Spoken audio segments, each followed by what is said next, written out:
আসসালামু আলাইকুম। এইচএসসি 26 কি অবস্থা তোমাদের পড়াশোনার? ভালো? রাত পোহালেই তোমাদের ইংরেজি প্রথম পত্র পরীক্ষা।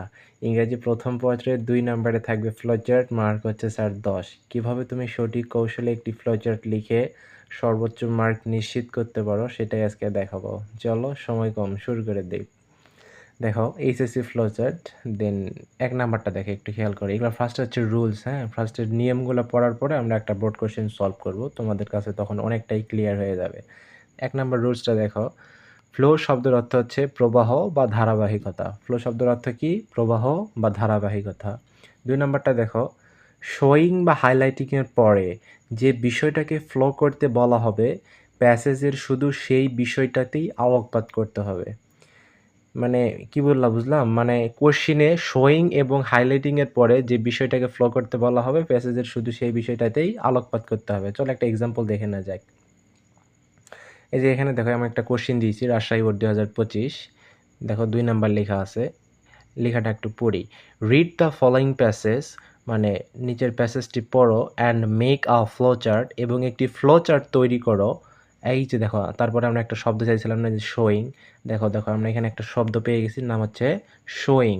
শোয়িং এর পরের থেকে যেটা থাকবে ওটার উপর আলোকপাত করে আমাদের ফ্লো চার্টটা নির্মাণ করতে হবে। স্যার দেখো শোয়িং এর পরে কি দেওয়া আছে? The nature and function of dream. The nature মানে হচ্ছে স্যার প্রকৃতি, অ্যান্ড ফাংশনস অফ ড্রিম মানে হচ্ছে স্বপ্নের কাজ। তাহলে কী বোঝানো হচ্ছে? যে স্বপ্নের প্রকৃতি এবং কাজ সম্পর্কে দেখাও। কী লিখবো আমরা? স্বপ্নের প্রকৃতি এবং কাজ সম্পর্কে দেখাও। তারপরে দেখো one is done for you, একটা তোমার জন্য করাই আছে। মানে ফ্লোচার্টের যেই ছকটা থাকে ওখানে ছাড়ারাই, যে আমি দেখাচ্ছি, ফ্লোচার্টের যে ছকটা থাকে ওখানে 1 নাম্বার ছকটা ছাড়ারাই করে দেয়। এরপর থেকে বাকি 5টা আমাদের নিজেদের করতে হবে, হ্যাঁ? এরপরে চলো 4 নাম্বার নোটটি কি, সরি 3 নাম্বারটা করা হয়নি। 3 নাম্বার রুলসটা দেখো। অ্যান্সার হিসেবে সবসময় অবশ্যই শর্ট নোট বা পয়েন্ট ব্যবহার করতে হবে। কখনো কোনো সেন্টেন্স বা দেখো subject plus auxiliary verb plus object গঠন করা যাবে না। মানে অ্যান্সার হিসেবে সবসময় আমাদের শর্ট নোট বা পয়েন্ট দিতে হবে। এমনকি তুমি দেখো এখানে সারাটা যে একটা ছকে তোমাদের দিয়ে রাখে, 1 নাম্বারটা একটু দেখো কী দেওয়া আছে? Images during slip. এটা কি কোনো পুরো সেন্টেন্স? না, এটা জাস্ট একটা শর্ট নোট। আমাদেরও এরকম করে শর্ট নোট দিয়ে পুরা ফ্লোচার্টটা পূরণ করতে হবে, হ্যাঁ? কোনো সেন্টেন্স গঠন করা এখানে স্যার যাবে না। যত ছোট দিব অত ভালো।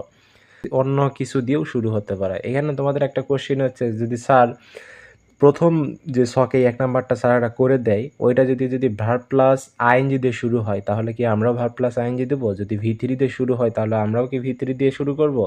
যদি 2 প্লাস ভি1 থাকে তাহলে আমরাও কি 2 প্লাস ভি1 দিয়ে শুরু করব? উত্তর হচ্ছে স্যার না। এখানে মূল বিষয়টা হচ্ছে 2 নাম্বারটা একটু খেয়াল করো। শোয়িং বা হাইলাইটের পরে যেটা থাকবে, শোয়িং বা হাইলাইটিংয়ের পরে যে বিষয়টা তোমাকে দিতে বলবে, ওই বিষয়টার উপর আলোকপাত করে তুমি অ্যান্সার করবে। এখন কোনটা আসতেছে দ্যাট ডাজন্ট ম্যাটার। এখন ভার্ব প্লাস আইএনজি আসুক, ভি3 আসুক, অথবা 2 প্লাস ভি1 আসুক, হ্যাঁ? কোনো সমস্যা নাই। শোয়িং বা হাইলাইটিংয়ের পরে যেটা দেখাতে বলতেছে ওটা আমাদের দেখাতে পারলেই আর কোনো প্রবলেম নাই। তুমি যেটা দিয়ে ইচ্ছা সেটা দিয়ে শুরু করতে পারো, হ্যাঁ? 5 নম্বর রুলসটা দেখো। হুবহু কোনো সেন্টেন্স কপি করা বা ইউজ করা সম্পূর্ণ নিষেধ, তবে কিওয়ার্ডসগুলোর ব্যবহার অত্যাবশ্যক। মানে সেন্টেন্স কোনো কপি করা যাবে না, তবে কিওয়ার্ডস যেগুলো, মূল ওয়ার্ডস যেগুলো, সেগুলো ব্যবহার করা যাবে। 6 নম্বরটা দেখো। অবশ্যই বক্স আঁকতে হবে স্যার, হ্যাঁ? No box no marks. Box না আঁকলে, এরকম বক্স না আঁকলে কোনো মার্ক পাবে না। অবশ্যই এরকম করে সিকোয়েন্স আঁকার ফার্স্টে বক্স দিতে হবে, দেন তীরচিহ্ন নিচে শো করে এরকম করে লিখবা, হ্যাঁ? বক্স না দিলে কোনো মার্ক পাওয়া যাবে না। অবশ্যই বক্স দিতেই হবে ফ্লোচার্টের ক্ষেত্রে। চলো বোর্ড কোশ্চেনটি সলভ করি। রাজশাহী বোর্ড 2025। দেখো এখানে 2 নাম্বার আসছিল, হ্যাঁ? রিড দ্য ফলোয়িং প্যাসেজ, মানে নিচের প্যাসেজটি পড়ো and make a flow chart, এবং একটি ফ্লো চার্ট তৈরি করো। এই যে দেখো শোয়িং, সবুজ করে আমি দাগিয়ে দিছি, দেখো ব্লু করে। শোয়িং মানে কি বলছিলাম আমি? শোয়িং এর পরে যেটা থাকবে ওইটার উপরে আলোকপাত করে আমাদের ফ্লো চার্টটা নির্মাণ করতে হবে, হ্যাঁ? শোয়িং এর পরে কি আছে দেখো? The nature and functions of dream, মানে স্বপ্নের প্রকৃতি এবং কাজ সম্পর্কে তথ্য দিয়ে এই যে ফ্লো চার্টটা আছে না, এইটা আমাদের পূরণ করতে হবে স্যার, ওকে? তাহলে দেখো 1 নাম্বারে আমাদের একটা দেওয়াই আছে, সেটা কি? ইমেজেস ডিউরিং স্লিপ, মানে স্বপ্নের মধ্যে আমরা যে ছবি দেখি, এটা বর্ণনা করে দেওয়া আছে 1 নম্বরে। এইটা স্যারের কোয়েশ্চেনে দিয়ে দেয়, হ্যাঁ? এটা আমাদের দিতে হয় না। তো 1 নম্বরে দেওয়া আছে ইমেজেস ডিউরিং স্লিপ মানে স্বপ্নের মধ্যে ছবি দেখা। এইটা একটা স্বপ্নের প্রকৃতি, হ্যাঁ? তো এরকম স্বপ্নের প্রকৃতি আরও কয়েকটা আমাদের বের করতে হবে। তোমরা এখানে দেখো তো, এই যে একটু লাল কালি দিয়ে দিছি দেখো। A dream can include any of the images. এই যে দেখো 1 নম্বরে ইমেজেস পাইছিলাম না আমরা? কি ছিল? ইমেজেস ছিল। এই যে দেখো 1 নম্বরে আমরা ইমেজেস পাইছি, হ্যাঁ? এখন ইমেজেস এটা কি? স্বপ্নের মধ্যে আমরা ছবি দেখি। এরপরে কি দেখো? থটস অ্যান্ড ইমোশন মানে চিন্তা এবং আবেগও দেখি। তাহলে এটাও একটা স্বপ্নের প্রকৃতি। এটা আমরা 2 নম্বরে দিতে পারি। এইজন্য আমি থটস অ্যান্ড ইমোশনসটা 2 নম্বরে দিয়েছি। এরপরে দেখো 3 নম্বরে কি দিছি? Vivid or very vague. এটা আমি কই পেলাম? দেখো, ভিভিড মানে হচ্ছে স্পষ্ট আর ভেরি ভেগ মানে হচ্ছে অস্পষ্ট, হ্যাঁ? দেখো 3 নাম্বারটা কোথায় পেলাম? একটু এই সবুজ সেন্টেন্সটা খেয়াল করো। Dreams can be extra ordinarily vivid or very vague. স্বপ্ন হতে পারে বিস্ময়করভাবে স্পষ্ট অথবা অস্পষ্ট। এই যে দেখো, ভিভিড অর ভেরি ভেগ মানে হচ্ছে স্পষ্ট অথবা খুবই অস্পষ্ট। এটাও একটা স্বপ্নের প্রকৃতি বা বৈশিষ্ট্য, হ্যাঁ? সো এটা আমি নাম্বার 3 এ দিতে পারি। এজন্য এটা আমি কি দিছি? 3 নাম্বারে দিয়ে দিছি। 3টা আমাদের কি দিলাম? এগুলো মেইনলি স্বপ্নের প্রকৃতি রিলেটেড দিলাম, হ্যাঁ? এরপরে আমাদের কোশ্চেনে বলছে শুধু প্রকৃতি দিলেই হবে না। কোশ্চেনটা একটু খেয়াল করো। The nature and functions of dream. Functions মানে হচ্ছে কাজ। মানে স্বপ্নের কাজ সম্পর্কে কিছু আমাদের দিতে হবে। একটু প্যাসেজের শেষের দিকে খেয়াল করো কি দেওয়া আছে।